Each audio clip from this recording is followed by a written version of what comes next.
There's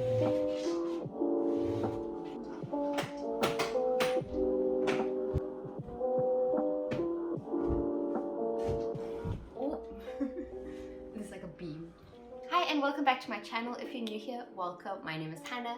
So today's video, my plan is that I don't know why I was talking like a robot there. Okay, so today's video is going to be a fun one. I haven't filmed it yet. I'm going to start filming it right now. But I'm doing a 24-hour readathon. So today's video, I'm going to be reading for 24 hours straight. Now, it is currently 1:40. It's 20 to 2 in the afternoon and I haven't started yet. I wanted to start in the morning, but I just haven't done it yet.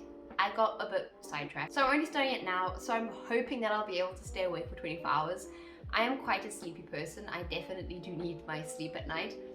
So we're gonna see how this goes, because I don't think it's gonna go well. So I've got 3 books here. I don't think I'll get through all of them. So all of these books are sort of dark academia themed.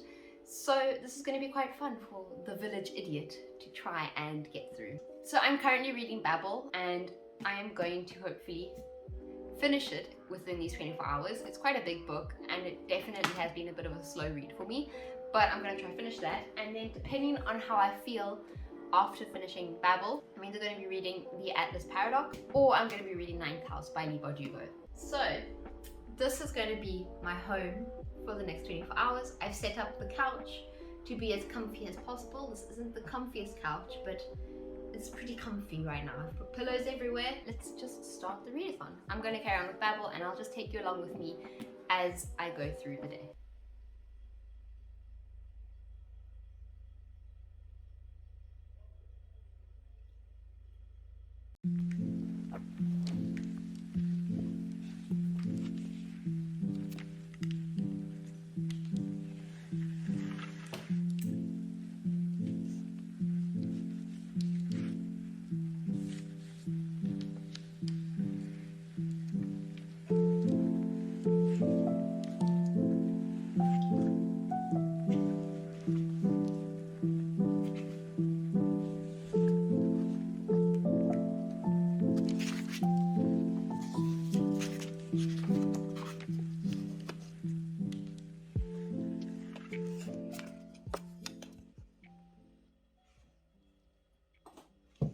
Okay, I've done my first hour and I'm already feeling sleepy.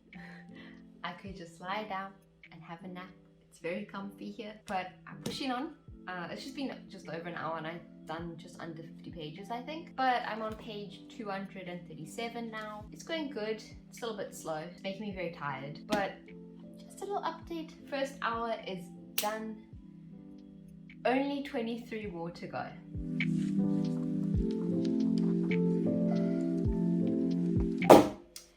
Welcome to my interlude. We have just finished hour 2 of the readathon and I need some sustenance just to help me get through the night. So I'm going to be making a carrot cake loaf. I know this is a little bit of a divergence, but I still need to eat. So I'm just going to make a carrot cake loaf just so that I have something to snack on throughout the 24 hours. But I'm going to do that now. So I've got my carrots, I'm going to grate them and I'm going to start that.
you guys can hear that, but the vibe is really vibing right now.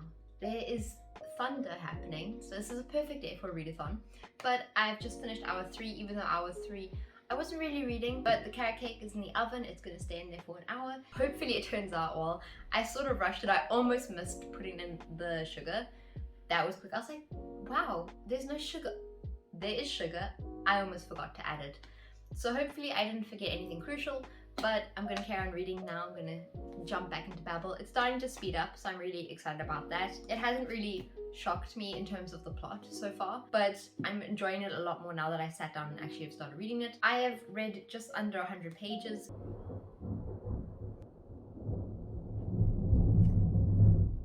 I love thunder so much. That is such, I don't know if you heard that, but that is making me want to get back into my dark academia book. Now all that I need is some rain, and then the vibes are set. We need some rain. I can have a slice of carrot cake, get a cup of tea going. It's making me want to read. I should do 24-hour readathons more often. This is great. Guys, it's just started raining. This is the perfect setting for some dark academia books right now. Just need a little more thunder, needs to get dark.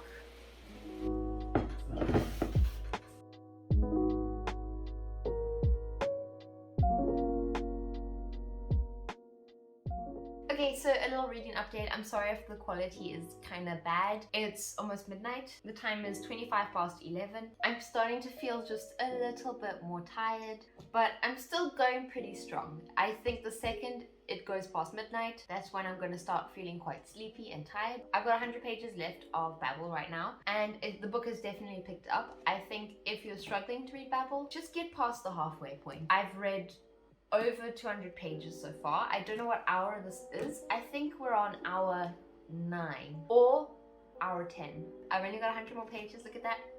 Look at that. 100 more pages and then we're done. So I'm gonna go do that now, and then I'll hop on with another update. It's already past midnight, and then you can see if I'm very tired and in desperate need of a nap.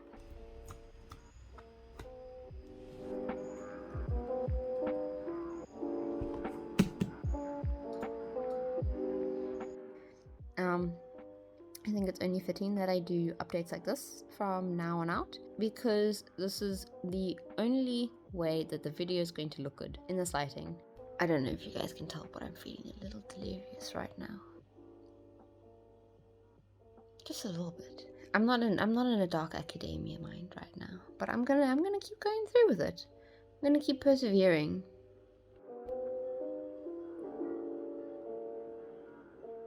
I really want to go to bed. We're back at this camera angle, guys. I really want to go to bed, but I'm not gonna go to bed.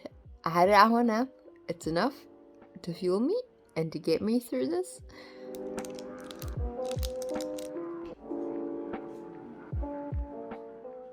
Good morning. We've got 9th house. We are starting 9th house now. Wow, look at that cover. Goodbye, Babel. You were a good book. But now, oh, yeah. Ooh, got my, nope. I got my, whoop. Where the fuck is my bookmark? There it is. I got my bookmark in. So we are going to start 9th house.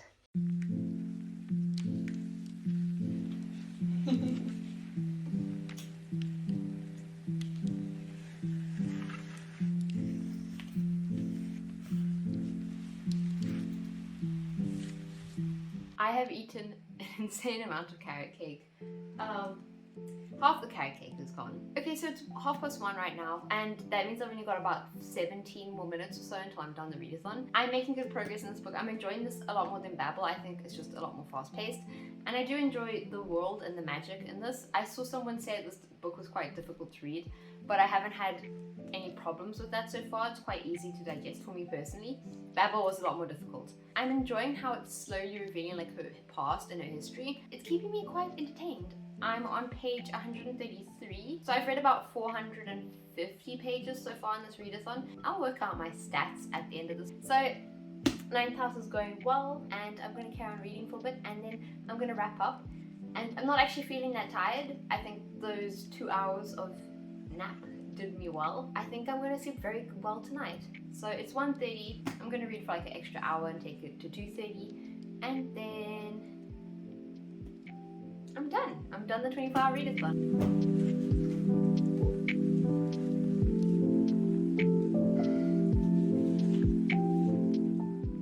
So I'm just hopping on with a little update. I have technically done the 24 hours so far. It is 2 o'clock and I started at 1:45 yesterday. I'm currently a third of the way through with Ninth House. I haven't finished it. I'm most probably going to finish it this week, and then I can add my thoughts onto the end of this video. But I've done my 24 hours. I'll add in all of my stats and just go through the experience once I'm done, once I've actually got a bit more brain cells, because I'm running on about 2 hours of sleep so far, maybe 3, I'm not sure. I'm running on very little sleep. My brain is not working the best right now. I'm feeling quite tired, but I'm not that tired. I can definitely make it to tonight without having to take a nap. I think that's because I've been eating so much carrot cake and I'm a bit overloaded on sugar. So I'm feeling great, you know. I could go for a walk right now. I think I might. So I think I've done around 460 pages of reading, which, take it how you will. Some people read faster than others, some people read slower. For me, Babel was quite a difficult book to read, so it did take a lot longer than usual. I spent less time on this book, but I feel like I've made more progress on this book. And also just some thoughts on Ninth House. I'm actually really enjoying it. I didn't think I would enjoy it. The fact that the main character's name was Galaxy kind of put me off, but this book's actually been a pleasant surprise. I'm enjoying this a lot more than Babel, I think, just because it's more of a fun read, and my last 3 books have not been very fun. So it's nice to have something a bit lighter to read and just to enjoy the plot. It's still not that light, it's quite dark, but you know what I mean. It's a bit more fast-paced and the writing's a lot easier to read. I actually enjoyed the style of writing, but I've made it to the end. I'll go through my thoughts on Ninth House and also Babel at the end of this video, because right now I cannot do that. Babel I can barely comprehend, because Babel is not a book that is meant to be comprehended on 3 hours of sleep. This book maybe. This book I was enjoying. I was reading this and I was like, yeah, this is perfect for 3 hours of sleep. Babel is not. That's it for the 24 hours, and I'll just go through some of my thoughts now. I think I'm gonna go and play some Red Dead. I'm gonna go ride my horse around aimlessly.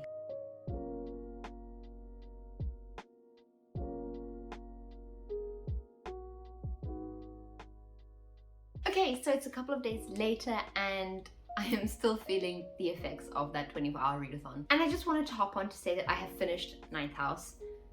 So now it's time for me to give my thoughts and opinions on both Babel and Ninth House. Now, before I carry on, I do just want to say that if you want to read either of these books, I would recommend checking the trigger warnings, just because they both deal with quite heavy topics and conversations. Now with that out the way, let's jump on into my thoughts. Starting with Babel. Now, Babel is a hefty book. This book is quite big. This edition comes in at 542 pages, so it is a very long read and it is quite slow. Now, personally for me, I really did struggle with Babel. I started Babel in early February and I only finished it now at the start of March, and I think I would have taken even longer if I hadn't finished this book within a readathon. This book does have lots of strengths though, and I can definitely see why it's gotten all of the praise and love it's received. But firstly, for me, why I think I just didn't click with Babel as much as other people did. First of all, it's not a book that you escape to. I mainly read to escape, and this book is definitely not a book that you can pick up if you want to escape real life.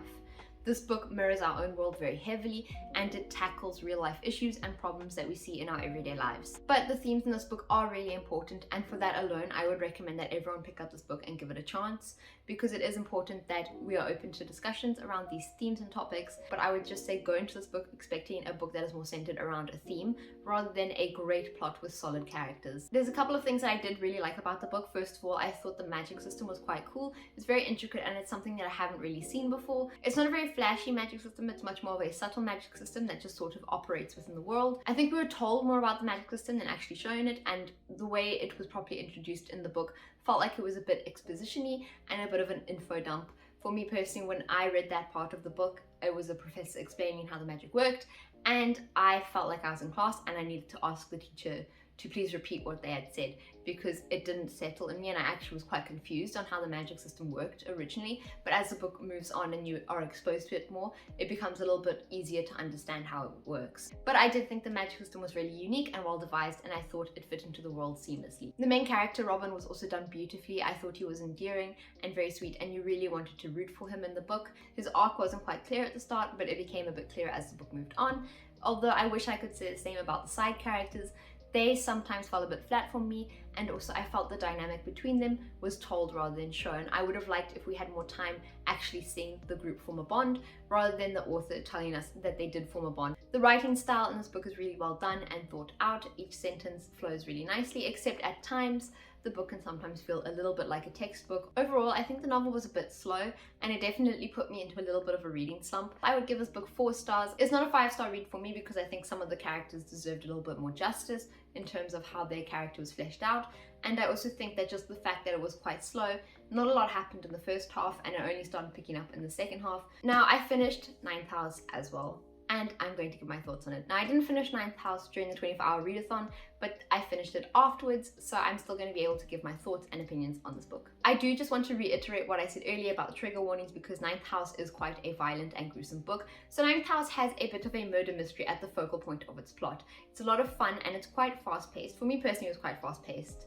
but I've seen other people say it was slow-paced. So I don't know, for me it went by quickly. Maybe it's just because I read it quickly. It felt like it went faster. The characters I think were also well done. They weren't the strongest characters I've ever seen, but they weren't horrible either. I think my favorites were Darlington and Detective Turner. I would say Alex isn't the most fleshed out character that I've come across, but she wasn't horribly written either. I think just sometimes her characterization relied a bit too heavily on her past trauma for her to be a fully functioning and well-developed human. Although, not to say she is a bad character, for me personally, I didn't have any problems with her POV, and I found it still enjoyable regardless of the fact that sometimes she could feel a bit vanilla. I like that we were given her backstory in increments. It made it feel a bit more of another added layer of mystery onto the already murder mystery-esque story. The ending also had a really great twist, which I didn't see coming at all. Sometimes I can sniff out the twist of the book, but this time I couldn't sniff it out at all. So one of my critiques is just that the pacing is a little bit off. The beginning of the book starts out a little slow, and then the ending, especially when in contrast with the slow beginning of the book, can feel a little rushed and hurried. For me personally, I didn't find the start of the book that slow, but I do agree that the ending did feel just it had been rushed, and that I definitely wouldn't have complained if we had spent a little bit more time with the big reveal at the end and the big twist. I think the reason the beginning could have felt a bit slow, because for me it didn't really feel as slow as other people have said, but I think that's just because at the beginning of the book we focused more on character development rather than plot progression. And for some people, if the plot isn't moving, a book can feel a bit slow and like nothing's happening. For me, I don't really have that problem as much, and I don't mind if we spend time developing characters and fleshing them out a little, as long as I feel like we get a good payoff at the end, which is what I think this book did do. It did deliver on the big end when it came to it. My other critique is that I felt like Leigh wanted to shine some light on various issues such as privilege, power dynamics, feminism, and patriarchy. And I think she did do a good job of bringing them up and creating an awareness around them in this book, but I think with a little bit more time and effort, she could have actually cemented her thoughts and really initiated a conversation around these topics. I think she could have brought them up and shed light on them in a bit more of a meaningful and thoughtful way, but in her defense, the fact that she brought them up anyway is still great. Otherwise, I genuinely really did enjoy this book. It was quite fun to read. I couldn't put this down. I had lots of fun reading this, and I would definitely recommend that you also try this book. Again, if you do want to read this book, just check the trigger warnings because it's very violent. There's a lot of depth and detail that goes into the gruesome scenes in this book. I would give this book 4 stars overall. I think there are some elements that can be improved on, but again, that's just my opinion, and take what I say with a grain of salt. So that's my thoughts on Babel and Ninth House. If you guys enjoyed this video, don't forget to leave a like and hit subscribe, and you might as well turn on the post notification as well. Do it.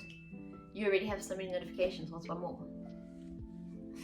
There's gamble. If you want to see my full review, you can go and follow me on Goodreads. I'll leave that link in the description below. And also, if you want to see even more of me, I'm very active on Instagram. And also, if you guys want to, hit me up, send me a message on Instagram. I'd love to chat. I'm very open to conversations, and I'm very great to converse with. 100% guarantee your conversation with me will be the best conversation you've ever had. It's not true. That is all for this video, and I hope you guys enjoyed it. So I'll see you next Sunday with another video, and yeah, bye guys!